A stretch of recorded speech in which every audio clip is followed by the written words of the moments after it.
So today I feel like organizing the bookshelf. Can I organize it? Yes. Alright, so this is the current situation with the bookshelf. There you go. We have all these books, but they're not organized. It's bothering me. Swiss Frankie. Alright, so these are all my C.S Lewis books so far. www.swissfrankie.com.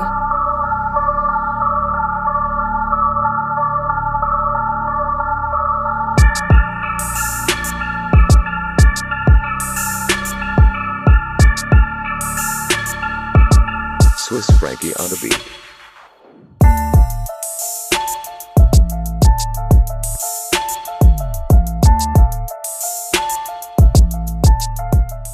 Alright, so I'm super excited to finally have my bookshelf nice and organized. As y'all can tell, I have a crap load of C.S. Lewis books.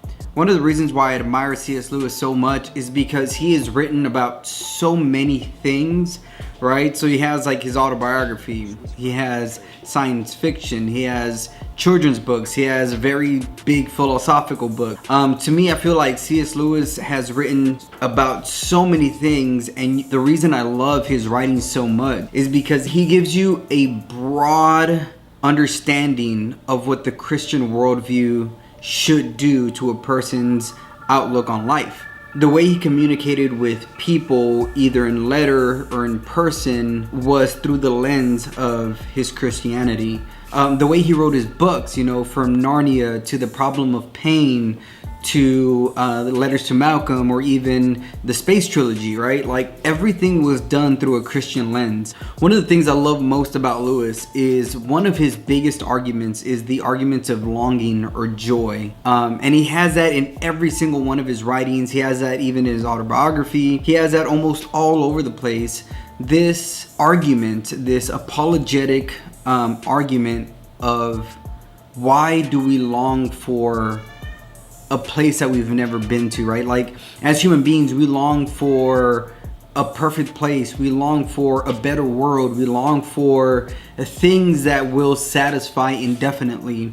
And the thing that we find is we're not in that kind of world, right? We're in the kind of world that meets a lot of our desires, but it never quenches a desire, right? We still grow hungry, we still grow thirsty, we want more sex, we want more attention, we want, right? Like, we continue to want. And one of the greatest things that Lewis has ever written, I think he writes, "If I have a desire that nothing in this world can satisfy, the most probable explanation is that I was made for another world."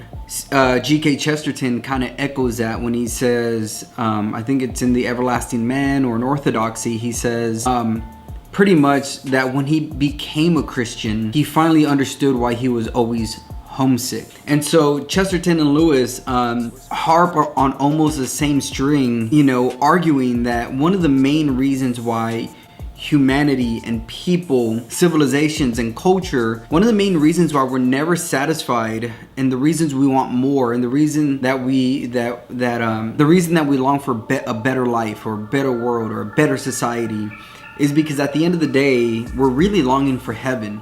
We're really longing for something that this earth is pointing to. One thing that he always does is he tries to pull you into that web where you ask yourself, why am I always longing? Why am I always desiring? Why have my desires not been fully quenched? Why have I not been fully satisfied? And that's because we're not made for this world, right? We are, you know, Schleiermacher or Kierkegaard, I want to say it's Kierkegaard, but he speaks about how man is synthetic.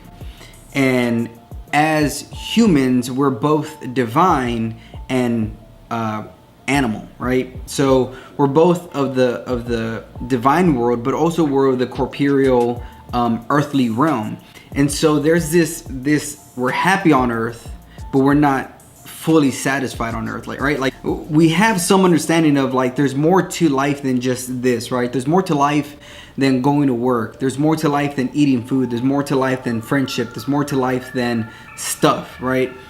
And the reason why we find that is because, you know, right, we want an iPhone, joy and longing narrative. And the reason it's both joy and longing is primarily because what we're longing for is ultimate joy. And the way that we know that is because when we experience joy in this world, it anticipates the longing for something better. You know, maybe I'll do like weekly book reviews. Like I said, I'm super stoked to get my bookshelf nice and organized. I can't wait to kind of knock out a lot of the books that I've been meaning to read. Now that everything's organized, I'm gonna try to find a way to systematize what I've read and what I haven't. It's a beautiful day today. It was raining, so now it's cool in Austin. I can't wait for the cool front to come and for the holidays to be here, because then that means maybe snow. Last year we had 3 days of it, so let's see if this year's gonna be the same thing.